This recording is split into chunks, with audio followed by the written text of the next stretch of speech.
Bienvenue sur le podcast Le Magicien, un podcast qui va parler tarot, mais aussi d'entrepreneuriat, de liberté et de comment oser prendre sa place. Je m'appelle Fabienne Larnicole, je suis formatrice et coach. J'utilise le tarot comme outil de compréhension de soi et de communication avec l'invisible. Je le transmets à travers mes accompagnements et mes formations. Sur tous ces sujets, je te dévoilerai les coulisses de mon métier et comment le tarot m'a aidé à avancer dans ma vie et à libérer mon potentiel. J'espère que tu pourras y trouver des clés pour vivre ce qui t'inspire. Chaque semaine, seul ou avec mes invités, nous allons explorer ensemble les enseignements du magicien. Alors si tu es prêt ou prête à me suivre, installe-toi et c'est parti pour l'épisode du jour. Et bienvenue dans cette première interview de l'année 2024 et j'ai le grand plaisir de recevoir Ludivine Labbé. Labbé, on dit comme ça? Labbé, exactement. Bonjour Ludivine. Bonjour Fabienne. Je suis ravie de t'accueillir sur le podcast Le Magicien et comme tu le sais, mais j'invite des personnes à nous parler de tarot. Donc, j'aime bien partager avec mes auditeurs des expériences des personnes qui utilisent le tarot dans leur vie professionnelle, mais pas que. Et voilà, donc je t'ai rencontré sur les réseaux, sur Instagram. Tu m'as fait parvenir ton roman et le petit cahier Love Tarot que tu as coécrit avec Adélia Nollet. Et voilà, j'avais envie de parler avec toi de ta pratique du tarot. Et voilà, je ne connais pas plus de toi que ce que je ne connais des réseaux, donc je vais te laisser finalement te présenter. Donc, qui es-tu, Ludivine? Alors, c'est toujours un petit challenge, je trouve, de se présenter, Ouais. parce que finalement, on dit bien ce qu'on a envie de dire. Hein. Moi, j'ai 36 ans. J'habite actuellement à Barcelone et je cumule plusieurs métiers différents. Je suis écrivaine et autrice. C'est vraiment mon premier métier, mon métier de cœur, celui qui m'inspire le plus actuellement. Je suis aussi tarologue. C'est à la fois un amour des cartes de tarot dans l'utilisation du tarot au quotidien, mais aussi dans la transmission. J'adore enseigner le tarot de Marseille. Et ensuite, je complète mes activités avec souvent des petits boulots. Donc, l'année dernière, j'étais serveuse. Cette année, je suis professeure de français pour l'instant. Et donc, à voir si ça se prolonge de cette manière-là. Donc, voilà, je jongle entre plusieurs activités. Et je dois dire que je trouve mon compte dans le fait de jongler entre toutes ces activités. Parce que ça m'enrichit beaucoup au quotidien et ça inspire toutes mes autres pratiques, l'écriture, le tarot, etc. Alors, pour nous parler de ta pratique du tarot, comment toi tu as découvert le tarot et par quel tarot comment tu as découvert les cartes? Comment tu as plongé finalement toi aussi dans le monde du tarot? Alors, en fait, le tarot est intervenu dans ma vie à un moment donné où je me suis posé beaucoup de questions sur le développement personnel, la spiritualité, et j'avais envie d'aller à ma propre rencontre, en fait, de me rencontrer, de me découvrir, de découvrir aussi de nouvelles pratiques, de rencontrer de nouvelles personnes. Et je me suis inscrite à un festival à Paris qui s'appelait le festival Sisterhood in Health. C'était en 2018, si je ne me trompe pas. Et pendant ce festival, il y avait une découverte de beaucoup de pratiques. Donc, j'ai découvert les cercles de femmes avec Alexandra Frida. J'ai découvert la lithothérapie. Il y avait des conférences et il y avait une personne, donc Adélia Nollet, avec qui plusieurs années plus tard, j'ai coécrit mon cahier Solar Love Tarot. Et Adélia proposait ce qu'on appelle des tirages flash, c'est-à-dire que on s'inscrivait et sur don libre, on pouvait poser une ou deux questions et elle nous tirait les cartes du tarot de Marseille. Et lors de cette rencontre, j'ai vraiment eu un coup de cœur pour les archétypes du tarot. Déjà pour Adélia et puis la manière dont elle délivrait les messages en toute simplicité, sans en faire des caisses, vraiment quelque chose de très ancré, très incarné. J'ai beaucoup aimé aussi l'esthétique des cartes de tarot et la Mm. manière dont on raconte une histoire en faisant un tirage. J'avais l'impression qu'on me racontait une histoire et que j'étais le personnage principal de cette histoire. Et j'ai trouvé ça à la fois un petit peu magique, introspectif, mais aussi très poétique. Et je pense que voilà, j'adore les mots, j'adore les histoires.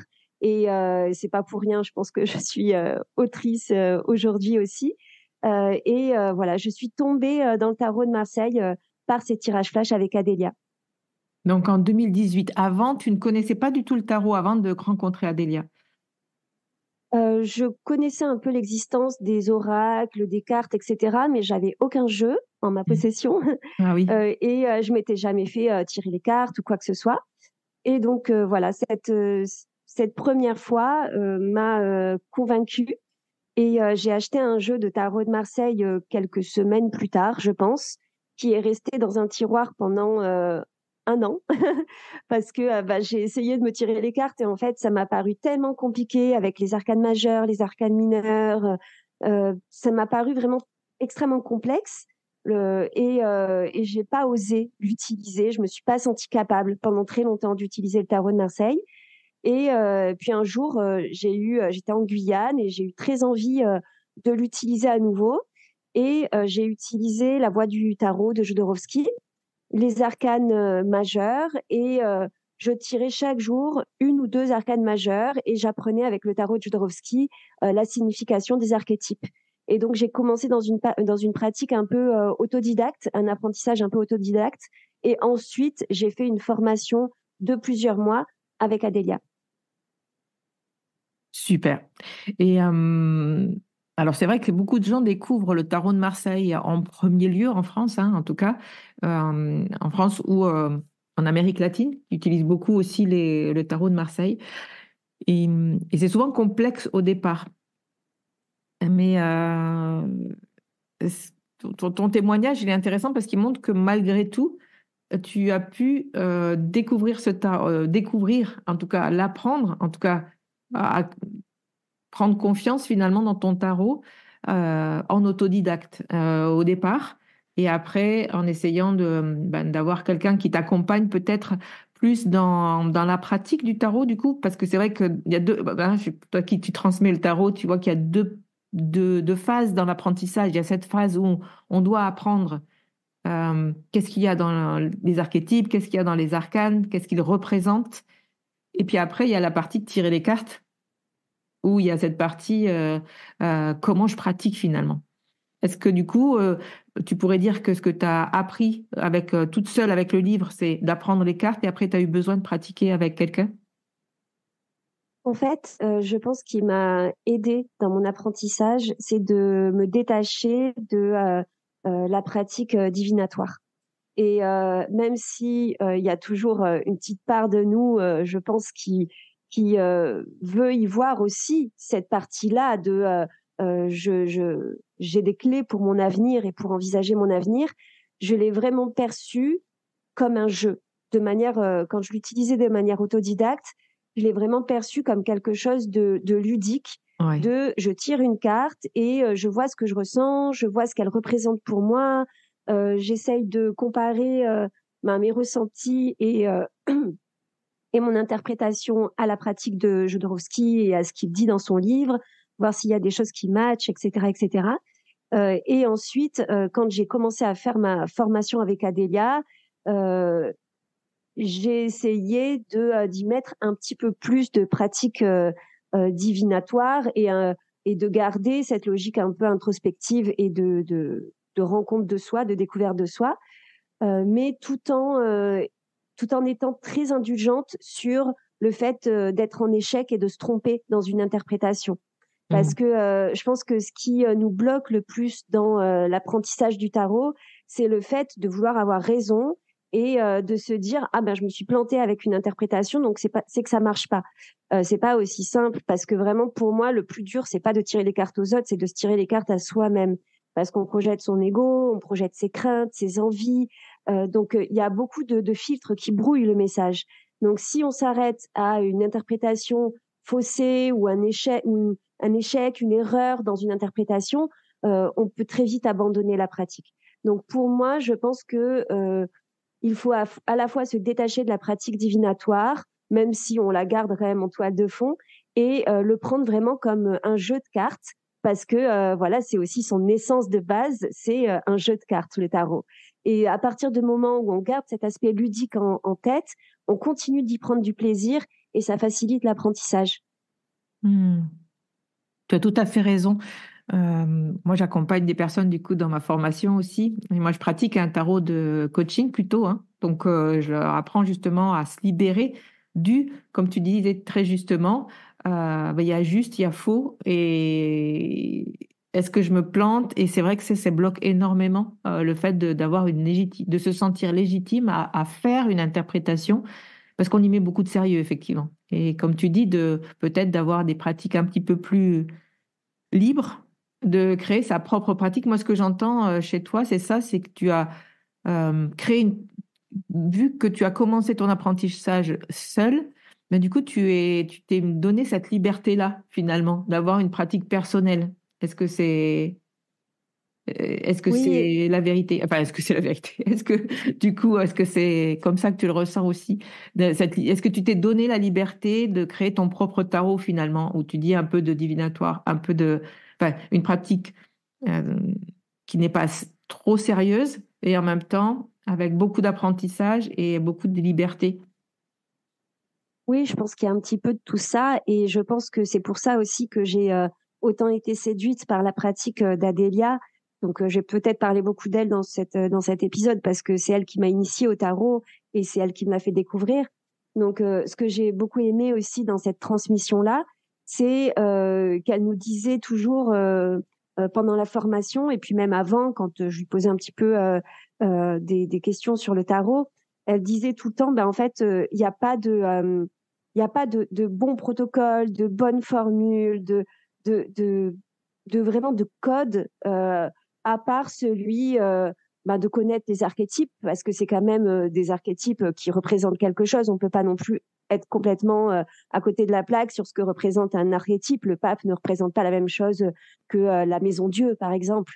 Donc, c'est connaître les archétypes, mais s'affranchir des règles et s'affranchir des codes. Et j'ai bien aimé cette pratique très libre du tarot où on se fait confiance et où on s'embarrasse pas de il faut taper sur son paquet 3 fois, il faut le nettoyer à l'encens. Alors même s'il y a des choses que je fais de temps en temps, je me les impose pas comme étant un passage obligé pour avoir le bon message. Donc Hmm. c'est vraiment cette liberté dans l'usage du tarot qui m'a donné envie de l'utiliser. Je pense que si on m'avait imposé trop de règles et trop de codes, quelque chose de trop rigide, ça m'aurait braqué et ça n'aurait pas forcément matché avec ma vision de la vie, ma vision de la spiritualité aussi, tu vois. Tout à fait. Si tu veux bien, on va parler de ta pratique aujourd'hui. Donc, tu nous as dit que tu étais écrivaine, autrice. Donc, tu as écrit un premier, Mon cahier tarot, Mon cahier Love Tarot aux éditions Solar. On mettra tout ça en barre de description hein, de l'épisode si vous voulez retrouver ce que Ludivine a créé, a écrit. Et puis, j'en ai déjà parlé dans le podcast, donc les auditeurs peut-être te connaissent déjà un petit peu par rapport à ça. Tu viens d'écrire un roman qui s'appelle Profite du chemin aux éditions Erol. C'est quoi ton histoire avec le tarot et l'écriture? Alors pour la petite genèse, l'histoire de départ, c'est que pour moi l'écriture et le tarot, ça a été assez imbriqué dès les premiers instants parce que avant même d'oser écrire des livres, d'oser les proposer à des maisons d'édition, d'être vraiment autrice et d'en faire mon métier, j'ai toujours eu l'amour de l'écriture et l'amour des mots, de la communication et surtout de la communication par l'écriture. Et un jour, en séance de cartomancie avec Adélia, euh, j'ai euh, j'ai parlé de cette passion pour l'écriture sans forcément avoir de questions précises. justement, c'est aussi ça, je pense, qui est intéressant avec le tarot, c'est que parfois, voilà, la question est hyper importante dans la formulation, mais on n'est pas toujours obligé d'avoir un but de est-ce que je vais en faire mon métier? Est-ce que je vais gagner ma vie avec ça? On peut juste venir dire, ben voilà, j'ai cette passion, qu'est-ce qu'elle vient dire de moi et qu'est-ce que tu penses que je pourrais peut-être en faire un jour si jamais des opportunités se présentent. Et là, je lui avais juste dit pendant une séance, j'adore écrire. Qu'est-ce que tu penses que ça vient dire de moi? Est-ce que tu penses que un jour cette passion prendra plus de place? Et elle m'avait dit oui, continue d'écrire parce que je pense qu'il y aura des super opportunités dans l'écriture. Donc, je pense que ça m'a aidée à semer la graine de la légitimité dans Mhm. l'écriture, qui était là de manière latente, mais que j'osais pas investir. Et le tarot, ça vient souvent aussi réveiller des choses qu'on sait déjà, des choses qui sont en nous. En fait, dans une séance de tarot, on vient rien nous apprendre, on vient juste lever le voile sur des choses qu'on sait déjà et en général, à la fin d'une bonne séance de cartomancie, la personne nous dit, ou nous, on peut dire, ah mais en fait, tout ce que tu m'as dit, au fond, je le savais. Mhm. Et ça vient nous donner le courage et l'impulsion de faire les choses dont on se sentait peut-être pas légitime ou pas capable. Et donc, ça a commencé comme ça, mon histoire entre le tarot et l'écriture. Et puis, dans Profite du chemin, qui est mon premier roman que j'ai pris un plaisir infini à écrire, qui se déroule en Guyane, qui est un territoire qui a vraiment bouleversé ma vie dans le bon sens du terme. Chaque chapitre, à la fin, est relié à un archétype du tarot de Marseille pour montrer comment nos épisodes, nos expériences de vie peuvent être reliés à un archétype du tarot et pour aussi rendre ces archétypes un petit peu plus peut-être accessibles pour qu'ils viennent représenter non pas des grands préceptes, mais des expériences de vie. Donc, pour expliquer à nos auditeurs, chaque chapitre est repris à la fin, donc dans une annexe, on va dire, hein, c'est une annexe, je ne sais pas comment tu l'as appelée. Et par exemple, sur le chapitre 1, ben, ton chapitre 1 est relié à la maison de Dieu, et tu l'as nommé, du coup, quand tout s'effondre. Et après, Exactement. donc on a, dans cette annexe, on a une représentation de la maison de Dieu. Et puis, je te lis, hein, je lis ce qui a marqué. Je te propose ici de plonger intuitivement dans la carte de la maison de Dieu, puis de répondre aux questionnements induits par cette carte explosive. Et donc là, tu poses des questions aux personnes qui ont ton livre, hein, donc qui le lisent, et qui leur permettent de dialoguer avec eux-mêmes. C'est les questions que pose la Maison Dieu, en fait, hein. Et toi, connais-tu un bouleversement dans ta vie? Ressens-tu le besoin imminent de sortir de certains carcans, d'une zone de confort? De quoi aurais-tu besoin de te libérer? Enfouis-tu tes émotions restées trop longtemps inexprimées? Tes fondations te paraissent-elles solides? Donc ça, c'est une série de questions que tu proposes au lecteur. Et puis après, bon, il y en a plein d'autres, hein, puisque sur chaque chapitre, du coup, on est en chapitre 2 avec l'ermite. Et comme ça, on va pouvoir explorer ce que le tarot là où le tarot peut nous questionner finalement. Moi, ce que je trouve très intéressant, et ce que j'ai vraiment adoré quand j'ai vu cette partie-là du livre, c'est ça, c'est ces questions, puisque pour moi, c'est vraiment le tarot est un coach qui nous pose des questions et les arcanes nous posent des questions. Et c'est un exercice d'ailleurs que je fais faire à mes élèves dans la formation. Quelles questions te pose cet arcane? C'est une très belle manière d'intégrer cet arcane. Parce que tu... Exactement. Et en fait, les romans Erol sont des romans qui ont une vocation de développement spirituel, développement personnel. Et du coup, je me suis dit qu'il pourrait être sympa de rattacher chaque chapitre avec son lot d'expérience à un archétype et que le lecteur ou la lectrice puisse se poser les questions qu'a pu se poser la protagoniste au cours du chapitre. Par Mhm. exemple, le premier chapitre, comme tu l'as dit, c'est la maison Dieu. Et dans le premier chapitre, la protagoniste, Lou, apprend une très mauvaise nouvelle. Le ciel lui tombe sur la tête, on pourrait dire, et elle se retrouve complètement ébranlée par cet accident de la vie qui fait qu'elle doit tout remettre en question. Et du coup, j'ai choisi la Maison Dieu pour illustrer ce chapitre. J'aurais pu choisir d'autres arcanes si j'avais voulu mettre en relief d'autres aspects de ce chapitre, mais j'ai voulu symboliser voilà, ces moments de la vie où quelque chose nous arrive qui n'était pas prévu au programme et qui nous bouleverse totalement et qui nous fait remettre en question notre stabilité, notre solidité. Donc, chaque chapitre est organisé de cette manière. À la fin, en proposition, c'est pas obligatoire, on peut le lire comme un roman Oui, sans forcément investir la partie tarot. tout à Mais à fait. la fin, effectivement, je propose pour chaque chapitre de venir se questionner comme si nous étions dans la posture de la protagoniste. Top. Bah, écoutez, voilà, donc ce roman, il s'appelle Profite du chemin. Il est toujours, il est possible de l'acheter dans toutes les librairies, en ligne ou pas, hein. C'est un livre qui est disponible et tu as fait, je pense, pas mal de signatures. Tu l'as amené un petit peu sur pas mal de, comment dire, de salons. Enfin voilà, je pense que tu l'as présenté. Si on va sur ton compte Instagram, tu en parles aussi énormément. Qu'est-ce que ça t'a apporté d'écrire ce premier roman, de partir vraiment dans ce qui était ta passion, donc l'écriture, enfin, quelque chose qui te portait profondément? Comment tu l'as ressenti, toi, d'avoir écrit ce premier roman?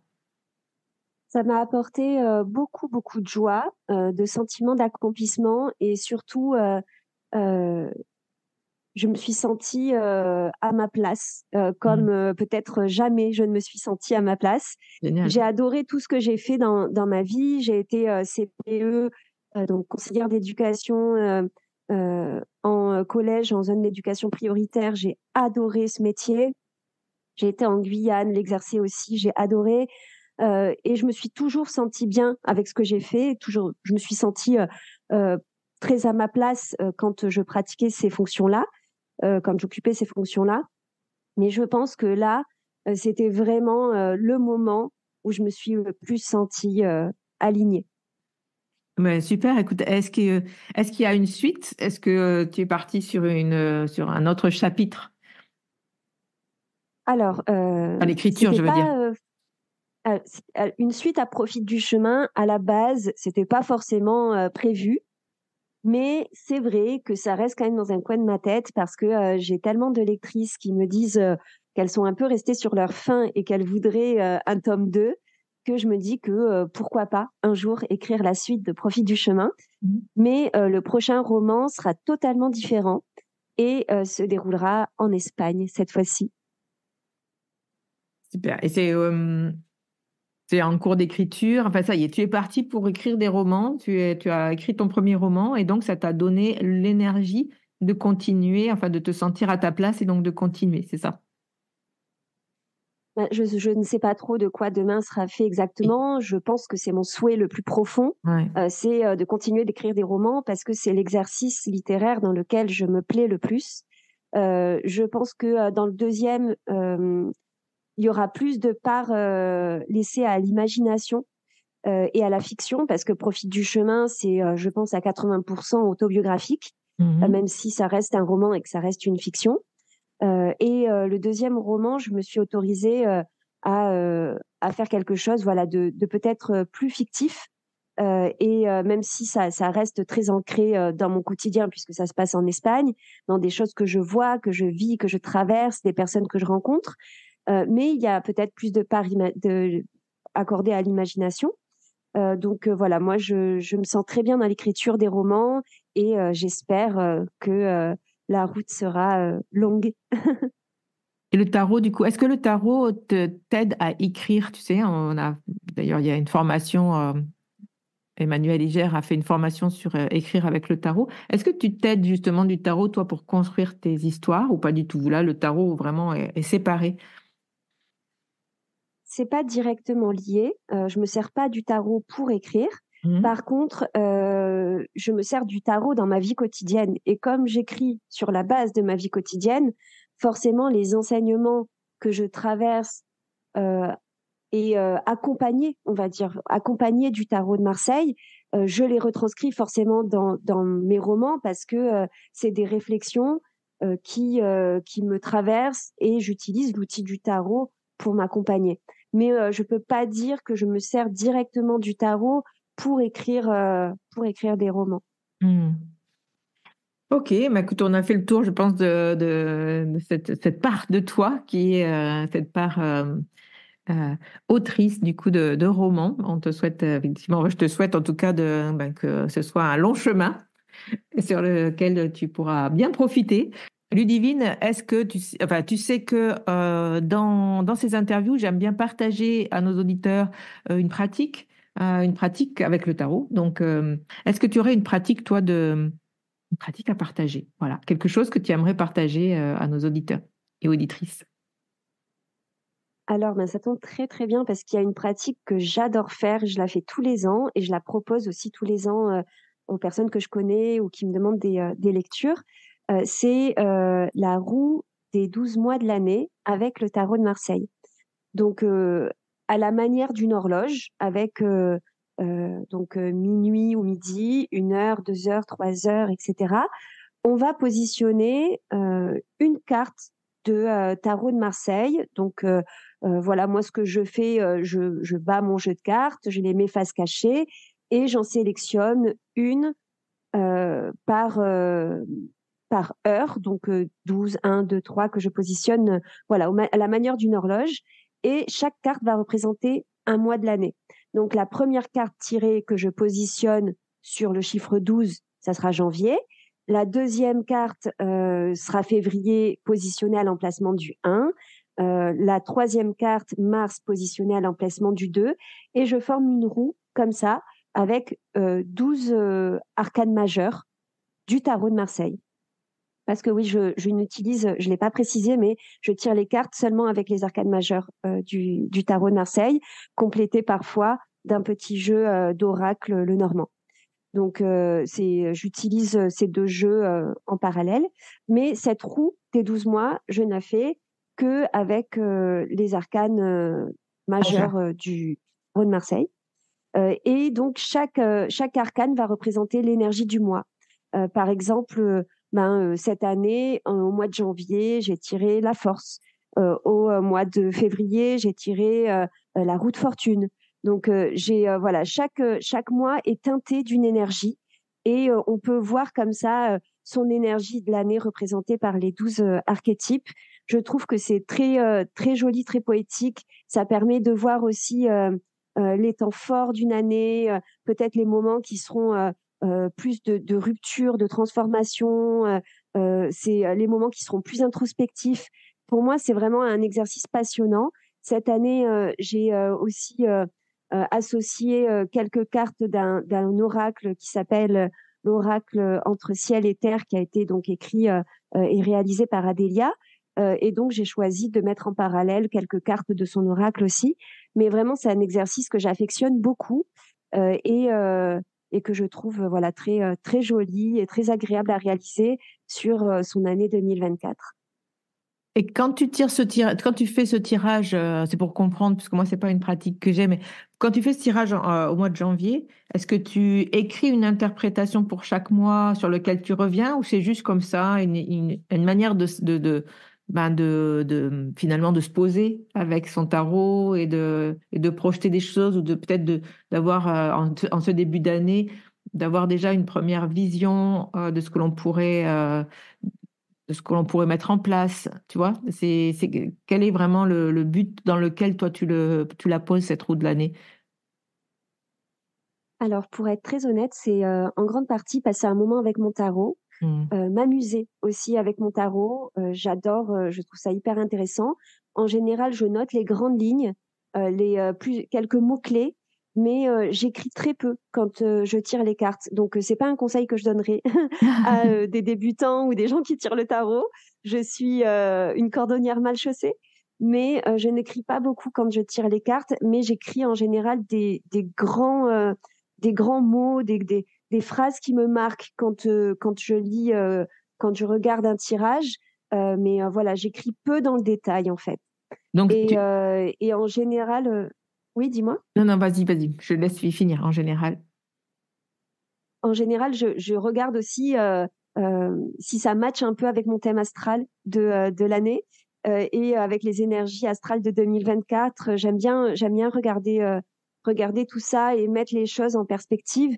J'adore trouver aussi des correspondances entre l'astrologie, le tarot. Alors attention, moi je suis pas astrologue, mais je m'intéresse beaucoup à l'astrologie. Hmm. Et j'ai fait une formation aussi en astrologie, mais que j'ai pas investi comme j'ai investi celle du tarot. Et j'aime beaucoup mettre les choses en relation. Et je trouve ça très beau et très poétique à quel point les différentes pratiques peuvent se rejoindre aussi à certains moments. Et avec ce moment de la roue des 12 mois de l'année, j'en profite pour établir aussi ces correspondances.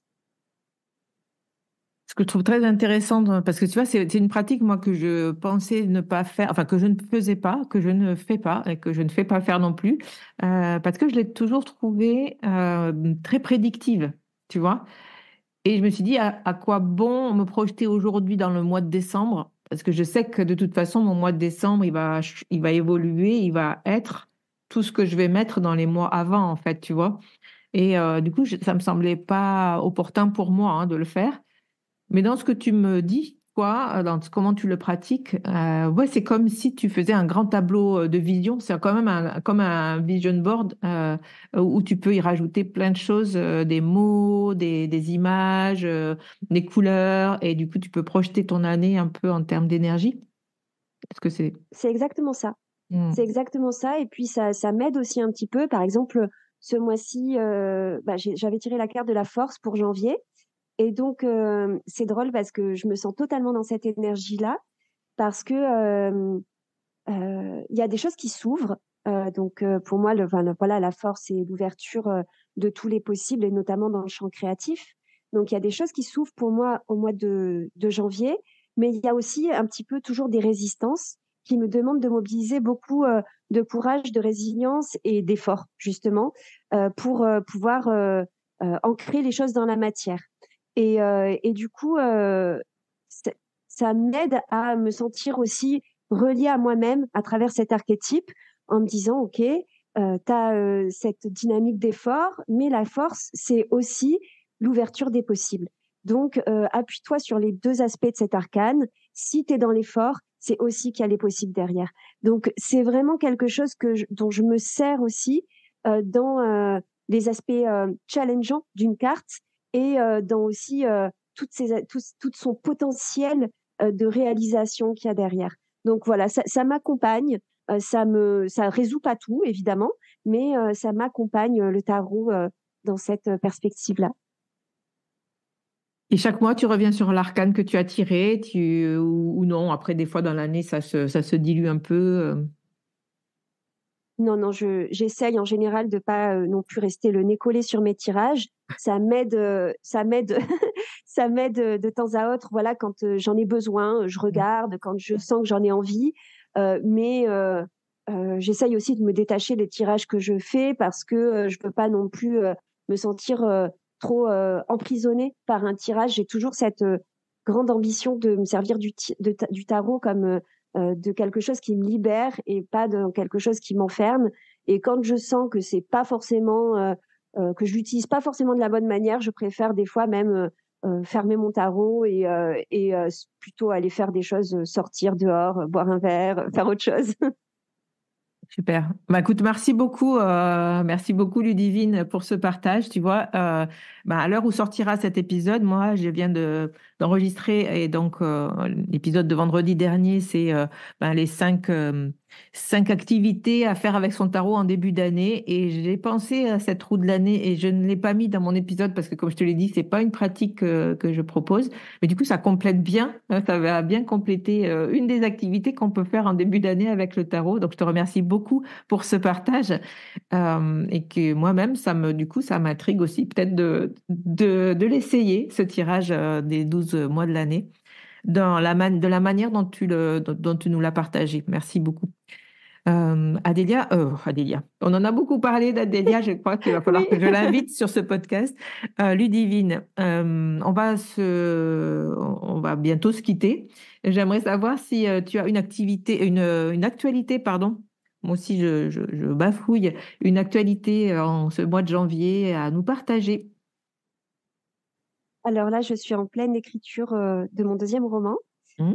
Mais après, dans les mois qui vont suivre, ben, ça va être toujours très axé autour du tarot, où je continue mes consultations, où je continue mes transmissions aussi, donc des ateliers, des masterclass, des formations autour du tarot. Et dans les prochains mois, il y aura aussi des signatures et euh, des, euh, des foires, des festivals où je viendrai présenter mon roman Profite du chemin.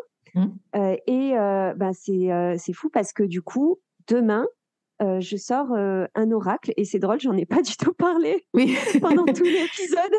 c'est un peu ça que j'attendais. J'ai dit, bon, bah, elle va pas nous en Je suis parler. vraiment très nulle en marketing, c'est terrible. Donc voilà, c'est en même temps, bah, tant mieux, ça montre que j'aborde ce podcast avec beaucoup de naïveté. Mais du coup, oui, je sors un oracle qui sort demain, que j'ai co-créé avec une amie qui s'appelle Whitney Agui. Son nom sur Instagram, c'est Agidé, et c'est une facilitatrice de cercle de femmes, entre autres.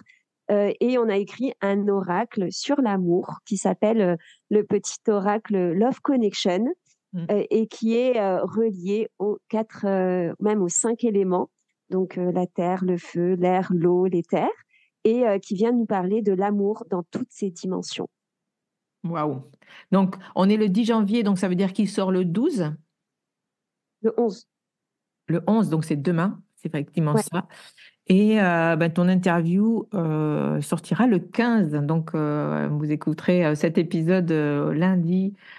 Les gens écouteront cet épisode lundi prochain. Donc, ce petit oracle est sorti et donc il est disponible. Comment tu l'appelles?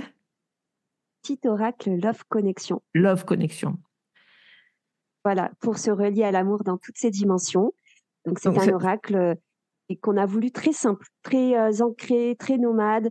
En fait, pour la petite histoire, on a eu cette idée avec ma co-autrice. Dans un bar, on se tirait les cartes avec des copines et on se disait, oh là là, mais 80% de nos questions, ça concerne l'amour. Donc, il nous faudrait un petit oracle qu'on pourrait emmener partout avec nous et tirer comme ça entre deux coupes de cava. Et on s'est dit, mais en fait, cet oracle, et si on le créait? Et c'est parti de là. Et puis, on a commencé à créer cet oracle. Et ça a été une très belle aventure créative.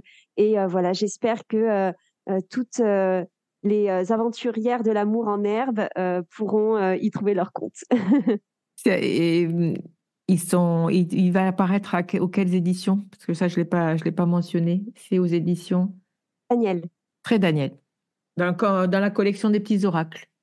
C'est ça? exactement. Ah, super. Voilà, donc un nouveau petit oracle chez Très Daniel qui sort donc demain, le 11 janvier. Petit oracle Love Connection de Ludivine. Merci beaucoup. Donc après un petit livre chez Solar, après un roman, un oracle. Donc on ne t'arrête plus. Et, mais j'espère que pour toi, en tout cas 2024, ben, te verra plein de projets nourrir ta créativité. Et puis, je te remercie beaucoup d'être venu, d'avoir accepté mon invitation et d'être venu parler de ta pratique du tarot et de tout ce que tu as à partager autour de cette pratique. On peut te retrouver du coup sans doute sur un site ou quelque part pour venir. Je mettrai tout ça en barre de description. Tu me donneras les liens, bien sûr. Et vous pourrez retrouver Ludivine sur les réseaux. Et, euh, et voilà, si cet épisode vous a plu, n'hésitez pas encore une fois à aller mettre un commentaire sous le post Instagram, sur le compte Instagram MyTaramaga, où je partage les épisodes du podcast. N'hésitez pas à envoyer beaucoup d'amour à Ludivine sur son compte Instagram aussi, et lui faire les retours sur cette interview. Sachez que ça compte beaucoup pour nous. Euh, et, euh, et voilà, on vous remercie d'être là. Merci Ludivine. Je vais te laisser le mot de la fin. Alors, le mot de la fin, déjà, bonne année à toi. Merci. Et que ton année soit pleine de réussite, de joie, de sérénité, de feu créateur, enfin voilà, tout ce qu'il te faut. Et bonne année aux auditeurs et aux auditrices du podcast. Et j'espère à bientôt au détour d'un salon ou d'une foire du livre. Eh bien, merci beaucoup, Ludivine. À bientôt. Portez-vous bien. Et oui, bonne année à tous, bien sûr. Et on se retrouve très vite dans un nouvel épisode du Magicien. Bye bye. Voilà la fin de cet épisode. Merci de l'avoir écouté. N'oublie pas de t'abonner pour ne pas manquer les prochains. Soutiens le Magicien en laissant un avis ou un commentaire sur ta plateforme préférée, Spotify ou Apple Podcast. De mon côté, il me reste à te souhaiter une excellente suite de l'aventure. Où que tu sois, on se retrouve très vite pour un prochain épisode. Bye bye!